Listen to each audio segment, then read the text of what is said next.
بسم اللہ الرحمن الرحیم۔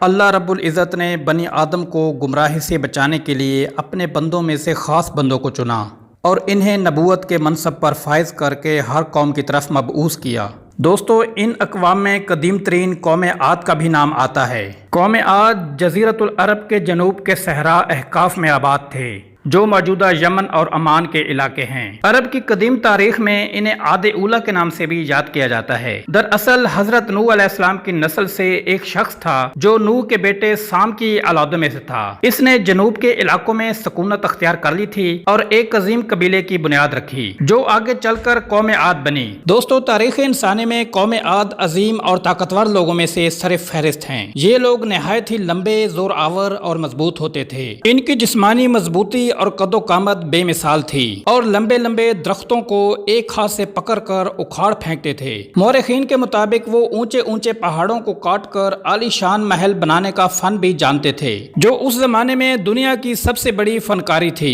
قوم عاد اس میں بے مثال مہارت رکھتے تھے۔ معاشی طور پر قوم عاد بہت خوشحال تھی۔ ان کے علاقے سرسبز و شاداب اور زرعی طور پر ان کا علاقہ کسی خزانے سے کم نہ تھا۔ اس قوم کے لوگ چونکہ قوی ہیکل اور طاقتور تھے، لہذا باہر کے دشمنوں سے بھی انہیں کوئی خطرہ نہ تھا اور اطراف کے علاقوں میں رہنے والی اقوام بھی ان کے زیر دست تھے۔ قوم عاد کے آثار 2000 سال قبل مسیح سے 1 صدی عیسوی تک ملتے ہیں۔ اللہ نے قوم عاد کو بے شمار نعمتوں اور رحمتوں سے نوازا تھا، مگر طاقت و حاکمیت کے نشے میں چور یہ قوم غرور و غفلت میں مست ہو گئی تھی اور زمین میں فساد مچانے لگی۔ متکبر اور جابر لوگوں کو انہوں نے اپنی قوم کا سردار چن لیا اور بت پرستی سمیت بڑے بڑے گناہوں میں پڑ گئے اور اپنے آباء و اجداد کی تعلیمات کو درکنار کر کے اللہ کی ذات کے انکاری ہو گئے۔ لہٰذا اللہ کے قانون کے مطابق اس سرکش اور نافرمان قوم کو ایک موقع دیا گیا اور ان میں سے ایک شریف النفس اور اللہ کے بندے حضرت ہود علیہ السلام کو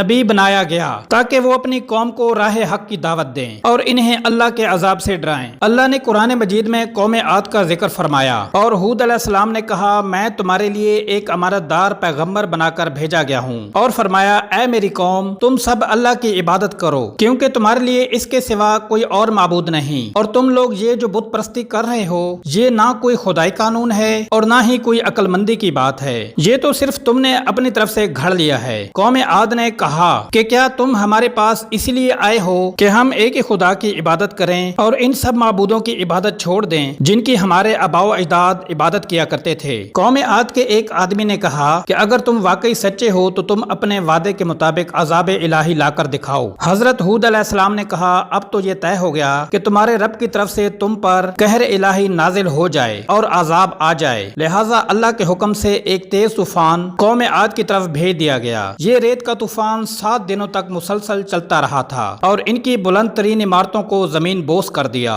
ہزاروں سالوں سے وہ عالیشان قوم خاکستر ہو گئی اور اس عذاب میں صرف ہود علیہ السلام سمیت آپ پر ایمان لانے والے نجات پائے اور پوری قوم ایک جھٹکے میں تاریخ سے مسخ ہو گئی۔ دوستو، اگر آپ کو ویڈیو پسند آئی ہو تو ویڈیو کو لائک کر دیں اور مزید اسی طرح کی ویڈیوز دیکھنے کے لیے میرے چینل کو سبسکرائب بھی کر دیں۔ ملتے ہیں اگلی ویڈیو میں۔ اللہ حافظ۔